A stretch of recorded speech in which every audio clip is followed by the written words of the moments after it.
मुलांनो, मागच्या तासाला आपण कार्बन एक महत्वाचं मूलद्रव्य या प्रकरणामध्ये कार्बनचं आढळ स्थान, कार्बनची संयोजन, कार्बनची संज्ञा, त्याचं इलेक्ट्रॉन स्वरूपन या सर्व गोष्टींचा अभ्यास आपण बघितलेला आहे. शेवटच्या घटकामध्ये आपण बघितलं कार्बनचे अपरूपे. आता कार्बनचे अपरूपे पाहत असताना कार्बनचे दोन प्रकारचे अपरूप असतात. एक पहिला आहे त्याचं स्फटिक रूप. तर कार्बनचं स्फटिक रूप जे आहे या स्फटिक रूपामध्ये आपल्याला जी अपरूप आढळतात त्याच्यामध्ये याचा अभ्यास आपल्याला पाहायचा आहे. आणि हे स्फटिक रूप झाल्यानंतर अस्फटिक रूप असे दोन प्रकार आहेत कार्बनच्या अपरूपामध्ये. त्याच्यामध्ये स्फटिक रूपामध्ये पहिला आहे तो म्हणजे हिरा. बघा, आता हिरा जो आहे तो हिरा इथं तुम्हाला दिसतो. या हिऱ्याची रचना पाहत असताना हा जो हिरा आहे हा हिरा या जगामध्ये कुठं कुठं आढळतो त्याचं आढळ स्थान पण आपल्याला माहित असणं आवश्यक आहे.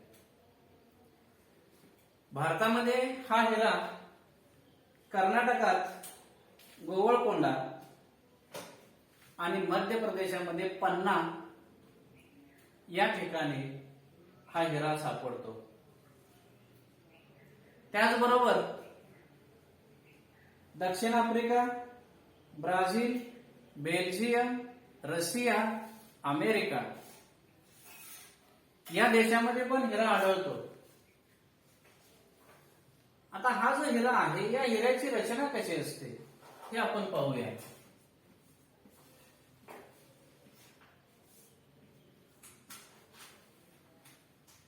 आता हिऱ्याची रचना पाहत असताना या हिऱ्यामध्ये प्रत्येक कार्बन अणू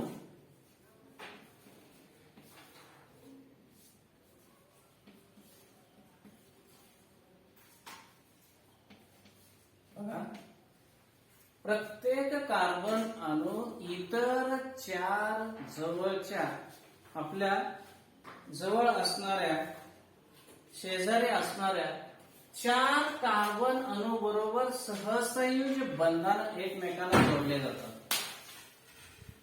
आता हे सहसंयोजी बंधाने एकमेकांना जोडल्यामुळं हा जो कार्बन आहे याचे स्ट्रक्चर इथं दाखवलंय बघा. इथला हा कार्बन घेतला तर हे 1 2 3 4 असा प्रत्येक कार्बन यातला कोणताही घेतला तर आपल्या शेजारच्या 4 कार्बन बरोबर तो सहसंयोजी बंधाने एकमेकांना जोडलेला असतो.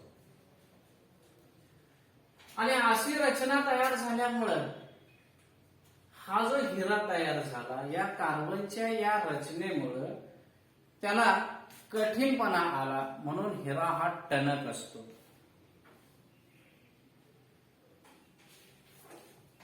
त्याचबरोबर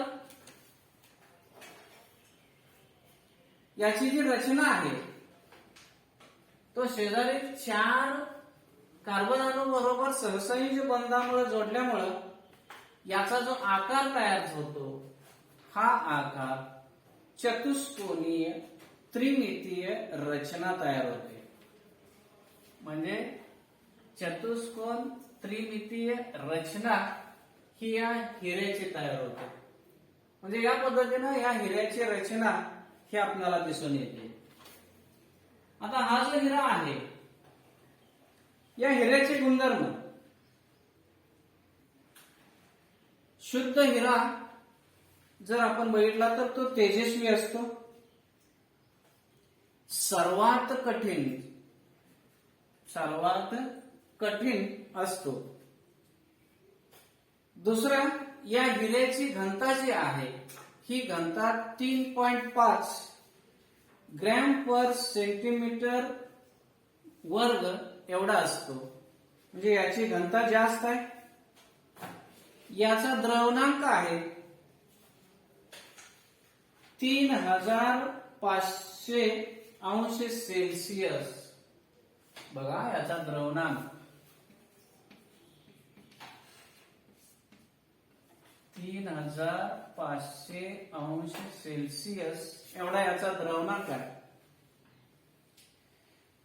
ऑक्सिजनच्या सानिध्यामध्ये 800 अंश सेल्सिअसला हिरा जर तापवला तर याच्यातून कार्बन डायऑक्साइड वायू बाहेर पडतो. या प्रक्रियेमध्ये कार्बन डायऑक्साइड शिवाय कोणतेही उत्पादित तयार होत नाही. कोणत्याही द्रावणात हा हिरा विरघळत नाही आणि हा हिरा जो आहे हा विद्युत दृष्ट्या दुर्वाहक आहे. म्हणजे या पद्धतीनं या हिऱ्याचे हे गुणधर्म आहेत. आता हा जो हिरा आहे या हिऱ्याचा उपयोग कुठे केला जातो बघा. आपल्याला माहित असेल आपल्या घरामध्ये अनेक काचेच्या वस्तू असतात. खिडकीला जे काच आपण बसवतो ती काच, कपाटाला काच बसवतो. ह्या काचा बसवत असताना ती काच कापावी लागते आणि हे काच हा ठिसूळ आहे. मग काच कापण्यासाठी या हिऱ्याचा उपयोग केला जातो. त्याचबरोबर खडकांना छिद्र पाडण्यासाठी या हिऱ्याचा उपयोग केला जातो. दुसरं, तुमच्या परिचयाचा उपयोग सर्वांना माहित असेल. तुम्ही सोन्या चांदीच्या दुकानामध्ये गेला तर या हिऱ्याचा उपयोग दागिन्यामध्ये केला जातो, अंगठीमध्ये केला जातो. म्हणजे अलंकारामध्ये या हिऱ्याचा उपयोग केला जातो अलंकार तयार करण्यासाठी. त्याचबरोबर डोळ्याची जी शस्त्रक्रिया केल्या जातात या डोळ्यांच्या शस्त्रक्रियेमध्ये पण या उपकरणामध्ये या हिऱ्याचा उपयोग केला जातो.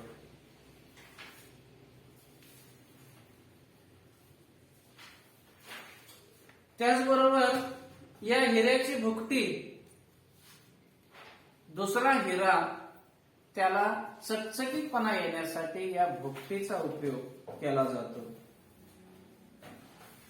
या पद्धतीनं या हिऱ्याचे उपयोग व्यवहारामध्ये आढळतात.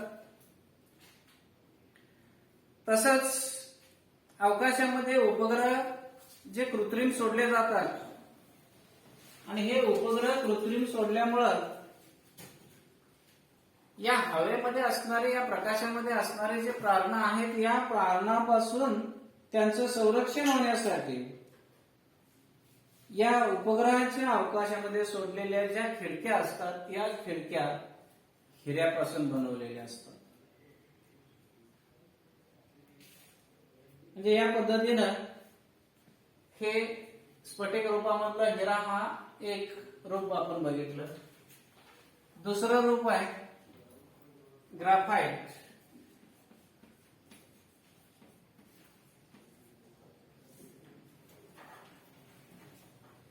इथं दाखवले बघा ग्राफाइटची रचना.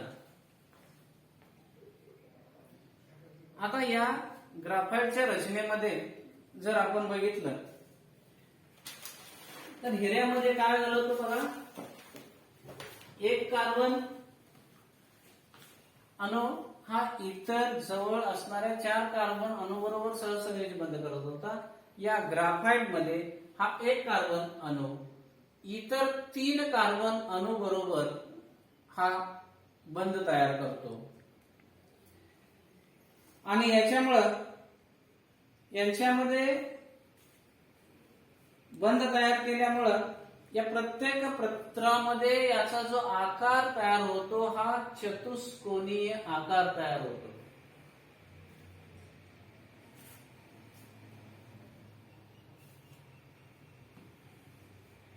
चतुष्कोनीने बघा इथं ग्राफाइट मध्ये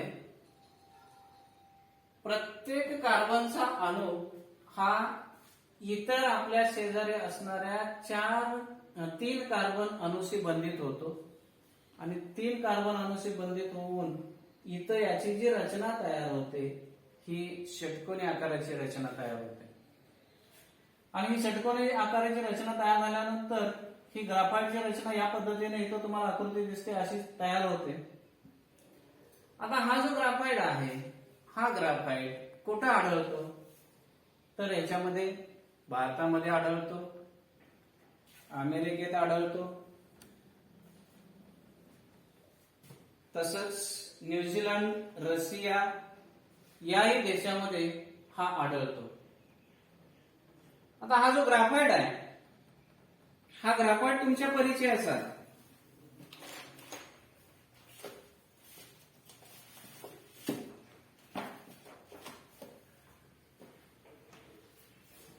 बघा. या ग्राफाइटचे गुणधर्म आपण जर बघितले, हा निसर्गात ग्राफाइट सापडतो त्याचा रंग काळा, मऊ, ठिसूळ आणि गुळगुळीत असतो. निसर्गामध्ये जो ग्राफाइट सापडतो त्याचा रंग काळा, ठिसूळ आणि गुळगुळीत असतो. हा ग्राफाइट तुम्ही बघितला असेल, तुमच्या पेन्सिलीमध्ये जी लीड असते ती लीड ही ग्राफाइट आणि माती यांच्यापासून बनवलेली असते. ग्राफाइट आणि माती यांच्यापासून बनवलेली असते. आता ग्राफाइटच्या गुणधर्मामध्ये याच्यामध्ये मुक्त प्रमाणे इलेक्ट्रॉन फिरत असतात आणि मुक्त इलेक्ट्रॉन याच्यामध्ये असल्यामुळे हे ग्राफाइट विद्युतचं सुवाहक आहे. विद्युतचं सुवाहक आहे. याचा उपयोग दुसरा जो गुणधर्म आहे, या ग्राफाइटची रचना तयार होत असताना याचे थर एकमेकावर असे जोडलेले असतात. त्यामुळे कागदावर उमटण्याची क्षमता यांच्यामध्ये असते. ग्राफाइट हे बहुतांश द्रावणात विरघळत नाही. या ग्राफाइटची घनता जी आहे ती घनता 1.9 ते 2.3 ग्रॅम पर सेंटीमीटर क्यूब इतकी आहे. म्हणजे या पद्धतीनं ही ग्राफाइटची रचना आहे. या ग्राफाइटचा उपयोग मी तुम्हाला मगाशी एक सांगितलं, तर आपल्या पेन्सिलीमध्ये स्केच काढण्यासाठी, वहीवर लिहिण्यासाठी याचा उपयोग केला जातो. दुसरा, या ग्राफाइटचा उपयोग वंगण तयार करण्यासाठी केला जातो. त्याचबरोबर तुम्ही आपल्या घरामध्ये असणारे सेल बघितला असाल, मग ते घड्याळातले असू दे किंवा रेडिओ मधले असू दे, हा सेल तुम्ही फोडून बघा बाद झालेला, त्याच्यामध्ये एक तुम्हाला काळ्या रंगाचा रॉड दिसतो.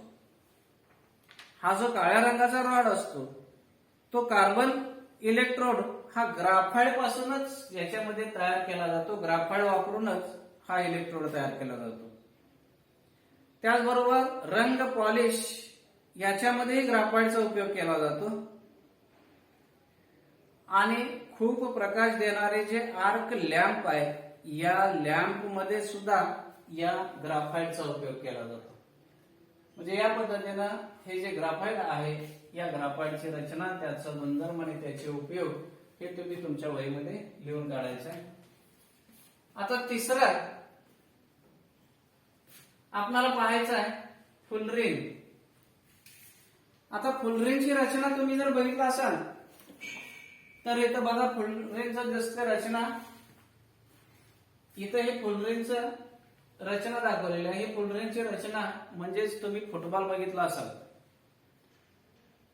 फुटबॉल बघितल्यानंतर या फुटबॉलमध्ये छोटे छोटे तुकडे जे एकमेकांना जोडून फुटबॉल तयार होतो, त्याच आकाराचं हा फुलरिंग आहे. म्हणजे इथं कार्बन या पद्धतीने याची रचना तयार झालेली असते. C60 हा फुलरिंग हा निसर्गामध्ये अत्यंत कमी प्रमाणात आढळतो, अत्यंत कमी प्रमाणामध्ये आढळतो. या फ्लोरेनमध्ये याची वेगवेगळी उदाहरणं आहेत. C70 आहे, C76 आहे, C82 आहे, C86 आहे, अशी फ्लोरीनची वेगवेगळी उदाहरणं आहेत. निसर्गामध्ये अत्यंत कमी प्रमाणामध्ये आढळतो. फ्लोरीन याचे गुणधर्म जे आहेत, या फ्लोरीनचा रेणू बकीबॉल, बकी ट्यूब्स या स्वरूपात आढळतात. बकीबॉल, बकी ट्यूब्स म्हणजे तुम्ही लहान मुलं जे लहान बॉल खेळतात, प्लॅस्टिकचं रबराचं असतं, ते फुटबॉल असतं, त्या पद्धतीच्या आकाराचं. या एका फ्लोरीनच्या रेणूमध्ये साधारणतः 30 ते 900 कार्बनचे अणू असतात. 30 ते 900 कार्बनचे अणू असतात. हे द्रावकामध्ये द्रावणीय असतं, द्रावकामध्ये द्रावणीय असतं. आणि या फ्लोरीनचे जे उपयोग आहेत, हा फ्लोरीन विसंवाहक म्हणून वापरला जातो. याच्यामधून विद्युत धारेचं वहन होत नाही. त्याचबरोबर जलशुद्धीकरणामध्ये या फ्लोरीनचा उत्प्रेरक म्हणून उपयोग केला जातो. एका ठराविक तापमानाला फ्लोरीन अतिवाहक हा गुणधर्म दाखवतो. अतिवाहक म्हणून पण याचा उपयोग केला जातो. म्हणजे या पद्धतीनं हे आपण बघितले स्फटिक रूप, हिरा, ग्राफाइट आणि फ्लोरीन. तुम्ही याच्यामध्ये हिरा आणि ग्राफाइट आणि फ्लोरीन यांच्या ज्या आकृती पुस्तकामध्ये दिलेल्या आहेत त्या आकृती तुम्ही काढायच्या. आता आपल्याला पाहायचं आहे अस्फटिक रूप. बघा, आता अस्फटिक रूप जे आहेत, या अस्फटिक रूपामध्ये पुन्हा 3 प्रकार आढळतात. एक याच्यामध्ये हा दगडी कोळसा. दगडी कोळसा तुम्हाला ऐकून माहित असेल. हा दगडी कोळसा म्हणजे जीवाश्म इंधन आहे. हा आपणाला भूगर्भात पृथ्वीच्या सापडतो. आणि हा दगडी कोळसा कसा तयार झाला हेही आपल्याला माहित असेल. मोहनजोडो, हडप्पा या संस्कृतीमध्ये तुम्ही इतिहासामध्ये शिकला असाल. त्यावेळी काही शहरं जमिनीमध्ये गाडली गेली हजारो वर्षापूर्वी. आणि हे जे सजीव त्या जमिनीमध्ये गाडल्यामुळे हवेचा संपर्क आला नाही आणि उच्च दाबामुळे त्यांच्यामध्ये असणारी जी सगळी ऊर्जा होती ती ऊर्जा या खडकाच्या रूपामध्ये साठवली गेली. यालाच आपण दगडी कोळसा असं म्हणतो. याला जीवाश्म इंधन असं म्हणलं जातं, कारण हे सजीवापासून तयार झालेलं आहे, म्हणून याला जीवाश्म इंधन असं म्हणलं जातं. आता हा जो दगडी कोळसा आहे, या दगडी कोळसा याच्यामध्ये कार्बन, हायड्रोजन, ऑक्सिजन यांचं प्रमाण जास्त असतं. आणि अल्प प्रमाणामध्ये याच्यामध्ये नायट्रोजन, फॉस्फरस आणि सल्फर हे आढळतात. या दगडी कोळशाचं पुन्हा 4 प्रकारामध्ये वर्गीकरण केलेलं आहे. याच्यामध्ये पहिला प्रकार आहे पीठ. आता हा जो पीठ आहे, या पीठ मध्ये पाण्याचं प्रमाण जास्त असतं आणि कार्बनचं प्रमाण 60% असतं. म्हणजे ज्या दगडी कोळशामध्ये कार्बनचं प्रमाण 60% किंवा 60% पेक्षा कमी असतं, असा जो कोळसा असतो त्याला पीठ असं म्हणलं जातं. दुसरा प्रकार आहे या दगडी कोळशाचा लिग्नाइट. आता हा जो लिग्नाइट आहे, या लिग्नाइट मध्ये 60 ते 70% कार्बनचं प्रमाण असतं. हा लिग्नाइट आहे. परत ब्युटिमिनस, हा जो ब्युटिमिनस प्रकार आहे, याच्यामध्ये 70 ते 90% कार्बनचं प्रमाण असतं. आणि शेवटचा प्रकार आहे अँथ्रासाइट. अँथ्रासाइट मध्ये 95% कार्बन असतं. म्हणजे दगडी कोळशाचे जे 4 प्रकार केलेले आहेत, हे 4 प्रकार या कोळशामध्ये आढळणाऱ्या कार्बनच्या प्रमाणावरून केलेले आहेत.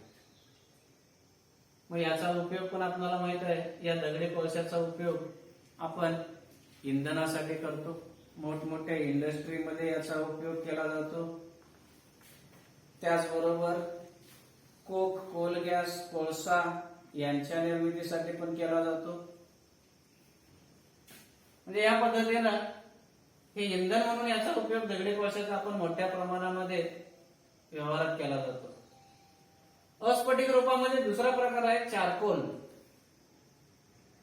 आता हा जो चारकोल कोळसा आहे, हा चारकोल कोळसा प्राणी आणि वनस्पती यांच्यापासून बनवला जातो. प्राण्यापासून तयार होतो आणि वनस्पती जी आहे या वनस्पतीचं अपुरं ज्वलन झालं, अर्धवट ज्वलन झालं तर त्याच्यापासून जो कोळसा तयार होतो त्याला चारकोल असं म्हटलं जातं. आता हा जो चारकोल कोळसा आहे याचा पण उपयोग कारखान्यामध्ये, घरामध्ये कोळसा हा इंधन म्हणून घरामध्ये हा चारकोल कोळसा वापरला जातो. तुमच्याही घरामध्ये तुम्ही अनेक वेळा तयार करत असाल. बघा, आपण सकाळी पाणी तापवत असताना चुलीमध्ये लाकडे घालतो आणि लाकूड घातल्यानंतर आपलं पाणी तापल्यानंतर राहिलेल्या लाकडावर आपण पाणी मारतो आणि पाणी मारल्यानंतर ते लाकूड बाहेर काढून ठेवतो आणि नंतर त्याचे छोटे छोटे छोटे काळे तुकडे होतात. ते काळे तुकडे म्हणजेच हा चारकोल कोळसा तयार होतो. म्हणजे इथं अपुरं दहन झालं आणि अपुरं दहन झालं की या लाकडाचं जो कोळसा तयार होतो याला चारकोल कोळसा असं म्हटलं जातं. याचा उपयोग जो आहे तो कारखान्यामध्ये, घरामध्ये कोळसा हा इंधन म्हणून वापरला जातो. त्याचबरोबर कोक, कोल गॅस हे निर्मितीसाठी याचा उपयोग केला जातो. विद्युत निर्मितीसाठी औष्णिक विद्युत केंद्रामध्ये या कोळशाचा उपयोग केला जातो. म्हणजे या पद्धतीनं या कोळशाचे उपयोग आहेत. आणि याच्यातला तिसरा प्रकार आहे तो म्हणजे कोक. कोक म्हणजेच याच्यामध्ये जवळजवळ 100% शुद्ध कार्बन असतो. हा टणक असतो. याच्यामध्ये अदहनीय पदार्थ अत्यंत कमी असतात. पूर्ण याचं ज्वलन होतं आणि याचं ज्वलन झाल्यानंतर याच्यापासून मिळणारी जी उष्णता आहे ती उष्णता सर्वात जास्त मिळते. म्हणजे या पद्धतीनं अस्फटिक रूप जे आहेत याचे 3 प्रकार, दगडी कोळसा, चारकोल, कोक आणि दगडी कोळशाचे पुन्हा 4 प्रकार. या पद्धतीने हे कोळशाचे वेगवेगळे प्रकार आपण आपल्या वहीमध्ये लिहून काढायचे आणि त्यांचे उपयोग लिहायचे. आता याचा पुढचा भाग आपल्याला पाहायचा आहे.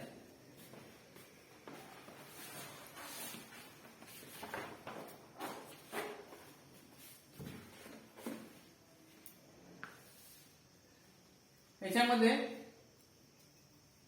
कार्बन हा हायड्रोजन बरोबर संयोग पावला तर त्याला हायड्रोकार्बन्स असं म्हटलं जातं. आणि आपल्याला आता काही हायड्रोकार्बनचा अभ्यास करायचा आहे. मग याच्यामध्ये सुरुवातीला कार्बनचा हायड्रोजन बरोबर संयोग होत असताना तो किती हायड्रोजन बरोबर किती कार्बनची श्रृंखला असते याच्यावरून तयार होणार पदार्थ अवलंबून असतो. आता पाहत असताना कार्बन हा कार्बन 4 हायड्रोजन बरोबर संयोग पावला आणि कार्बन हायड्रोजन यांच्यामध्ये सहसंयोजी एकेरी बंधाने हे एकमेकाला जोडले तर जे तयार होतं त्याला मिथेन असं म्हटलं जातं. मग मिथेन हा कार्बन हायड्रोजन हा कार्बन प्रत्येक हायड्रोजनला सहसंयोजी बंधाने एकेरी बंधाने जोडलेला आहे आणि हा मिथेन तयार होतो. म्हणजे या पद्धतीनं कार्बन हा 4 हायड्रोजन अणूबरोबर भागीदारी करून बंध तयार करतो आणि हा मिथेन तयार होतो. हा मिथेन हा हायड्रोकार्बन तयार झाला. आता निसर्गामध्ये तुम्ही जर बघितला तर कार्बनची श्रृंखला जवळजवळ 95% जी संयुग आढळतात या संयुगामध्ये कार्बन आपल्याला आढळतं. आता कार्बन जे आहे या कार्बनची श्रृंखला तयार होत असताना बघा, कार्बनची श्रृंखला याच्यामध्ये कार्बन समजा एकेरी बंधानं असे एकमेकाला जोडत गेले अशी श्रृंखला तयार होते. आता ही श्रृंखला तयार होत असताना हा कार्बन आपल्या हायड्रोजन बरोबर संयोग पावत असतो. म्हणजे या पद्धतीनं अनेक संयोग ही निसर्गामध्ये आढळतात आणि या हायड्रोकार्बनचं हा कार्बन हायड्रोजन बरोबर संयोग पावला म्हणून हे हायड्रोकार्बन्स तयार झाले आणि या हायड्रोकार्बनचं पुन्हा वर्गीकरण केलेलं आहे 2 गटामध्ये. याच्यामध्ये पहिला गट आहे संतृप्त हायड्रोकार्बन आणि दुसरा गट आहे असंतृप्त हायड्रोकार्बन. आता संतृप्त हायड्रोकार्बन आणि असंतृप्त हा भाग महत्वाचा आहे. याच्यावर तुम्हाला प्रश्न विचारला जातो. संतृप्त कशाला म्हणायचं बघा, ज्यावेळी कार्बन कार्बन एकमेकाला जोडलेले असतात त्यावेळी ते एकेरी बंधाने जर जोडलेले असतील, त्यांच्यामध्ये जर एकेरी बंध असेल तर त्याला संतृप्त हायड्रोकार्बन असं म्हटलं जातं. आणि असंतृप्त हायड्रोकार्बन कशाला म्हटलं जातं बघा, कार्बन कार्बन मध्ये दुहेरी बंध किंवा तिहेरी बंध या श्रृंखलेमध्ये कार्बन जर दुहेरी बंध किंवा तिहेरी बंधाने एकमेकाला जोडलेले असतील तर त्याला असंतृप्त हायड्रोकार्बन असं म्हटलं जातं. आता संतृप्त हायड्रोकार्बन जे आहे हे सर्व अल्केन गटामध्ये मोडतात. असंतृप्त हायड्रोकार्बनचे पुन्हा 2 प्रकार केलेले आहेत, दुहेरी बंधाचे एक आणि तिहेरी बंध. दुहेरी बंध असेल तर अल्कीन आणि तिहेरी बंध असेल तर अल्काईन. म्हणजेच अल्केन अल्कीन अल्काईन म्हणजेच अल्केन ANENYNE ANE बघा ANE ENE आणि YNE. अल्केन म्हणजे ANE हा प्रत्यय जोडलेला असतो, अल्कीन ENE जोडलेला असतो आणि अल्काईन म्हणजे YNE जोडलेला असतो. म्हणजे याच्यावरून तुमच्या लक्षात येईल ANE प्रत्यय असेल, अल्केन असेल तर कार्बन कार्बन मध्ये एकेरी बंध असतो आणि एकेरी बंध असेल तर तो संतृप्त हायड्रोकार्बन असतो. अल्कीन असेल तर कार्बन कार्बन मध्ये दुहेरी बंध असतो आणि दुहेरी बंध असल्यामुळे तो अल्कीन गटात येतो आणि अल्कीन गट हा असंतृप्त हायड्रोकार्बन गटामध्ये मिळतो. आणि अल्काईन याच्यामध्ये कार्बन कार्बन मध्ये तिहेरी बंध असतो आणि तो असंतृप्त गटामध्ये मोडतो. म्हणजे या पद्धतीनं हायड्रोकार्बन जे आहेत या हायड्रोकार्बनचं वर्गीकरण 2 गटामध्ये केलेलं आहे, संतृप्त आणि असंतृप्त. लक्षात आलं का बघा. इथं आता संतृप्त हायड्रोकार्बन फरक स्पष्ट करायला विचारलं तर एक व्याख्या आणि याची उदाहरणं. आता इथं मिथेन इथेन, अल्केन मध्ये बघा इथिन प्रोपिन, अल्काईन मध्ये इथाईन प्रोपाईन. या प्रकारची तुम्हाला उदाहरणं देता येतील. हे उदाहरण पण लक्षात ठेवायला सोपं आहे. इथं बघा इथेन आहे, इथेन मध्ये कसं होतं स्ट्रक्चर, कार्बन कार्बन आणि याला पुन्हा हायड्रोजन जोडले गेले म्हणजे एकूण हायड्रोजन 6 आले आणि कार्बन 2 आहे. पुन्हा हाच इथेन कार्बन मध्ये एकेरी बंध होता इथं, हा जर दुहेरी बंध आला, हा जर दुहेरी बंध आला तर काय होतं बघा, 1 2 3 यातला 1 हायड्रोजन कमी होतो. म्हणजे हायड्रोजन काय झाले 4 झाले, हायड्रोजन काय झाले 4 झाले आणि कार्बन कार्बन मध्ये दुहेरी बंध आला, हा झाला अल्कीन. हाच इथेनचं इथं इथिन झालं कार्बन मध्ये दुहेरी बंध आल्यामुळं आणि 2 हायड्रोजनची संख्या कमी झाली. हेच समजा अल्काईन मध्ये गेलं, कार्बन कार्बन मध्ये तिहेरी बंध आला तर हा पण हायड्रोजन जातो आणि 2 हायड्रोजन शिल्लक राहतात. इथे दाखवले बघा. म्हणजे एकच उदाहरण तुम्हाला तिन्हीकडे फिरवता आलं पाहिजे. इथेन इथिन इथाईन फक्त बंध बदलतात, त्यामुळं तो अल्केन मध्ये येतो, अल्कीन मध्ये येतो का अल्काईन मध्ये येतो हे आपल्याला ओळखता आलं पाहिजे. म्हणजे या पद्धतीनं संतृप्त आणि असंतृप्त हायड्रोकार्बन यांची व्याख्या, त्यांचा फरक स्पष्ट करा आणि प्रत्येकाचं एक एक उदाहरण हे आपणाला लिहिता आलं पाहिजे. या पद्धतीनं इथपर्यंत सांगितलेलं तुम्हाला स्फटिक रूपामधले तिन्ही आकृत्या, अस्फटिक मध्ये तुम्हाला जे कार्बन, कोळसा, दगडी कोळसा सांगितले त्याचे 4 प्रकार, चारकोल आणि कोक यांची व्याख्या, त्याचे गुणधर्म आणि इथं संतृप्त आणि असंतृप्त फरक स्पष्ट करा, एवढी माहिती आपण आपल्या वहीमध्ये लिहायची आहे.